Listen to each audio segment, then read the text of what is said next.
Hi there, this is Becky DeGrossa, the CEO and founder of Counseling-Wise. In this video, I'm going to address how you should categorize your blog posts. Have you ever wondered what the best way is to categorize your blogs? Well, if so, then the tips I'll share with you in this video will really help. What you want to do is you want to make sure that you have categories in your blog that are meaningful for your readers. So let's imagine that one of the groups that you like to work with is people who are suffering with depression.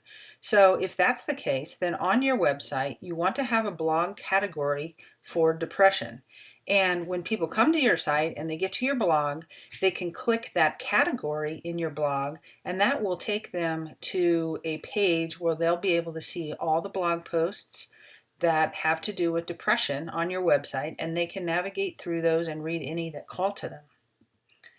If you have a specialty, another example is if you have a specialty in working with eating disorders, then what you want to do is you want to have a blog category for eating disorders. You also want to have a specialty page for every one of your specialties, okay? So in the previous example, you'd have a specialty page for depression. In this example, you'd have a specialty page for eating disorders, but you would also have a blog category for each of these topics as well.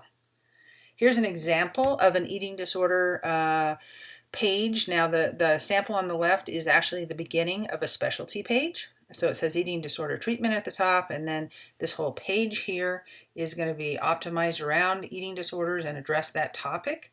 And so it can show up in Google for eating disorder treatment searches in that area.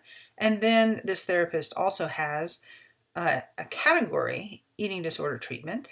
And in that category for her blog post, she has a number of blog posts that are sitting there, okay? So if I am searching on help with eating disorders or eating disorder treatment, and I come to this page and I read this page, I can look over in the right sidebar, actually, if the site is set up correctly, and I can see, oh, look, there's myths, there's a difference between, maybe what the common signs are you addicted to exercise? Everything that's related to eating disorders on her site is in this category for this blog.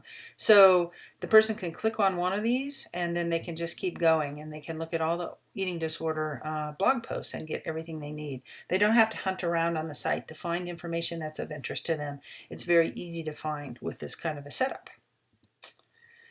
One thing that you want to be mindful of is to not have too many categories. This is a mistake I see many therapists making. They will have, 25, 30 categories because they'll include everything under the sun. You really want your categories to correlate with your specialties on your website and have just a few of them, 5 to 7 max. You don't want people to have to go through big long lists to make a decision about what is interesting to them because they'll just leave if you make them work too hard. And so you really want to narrow it down to be really meaningful and just a handful of categories. The other thing that you want to be mindful of is not putting your blog posts in more than 1 to 2 categories, okay? This is another mistake I see.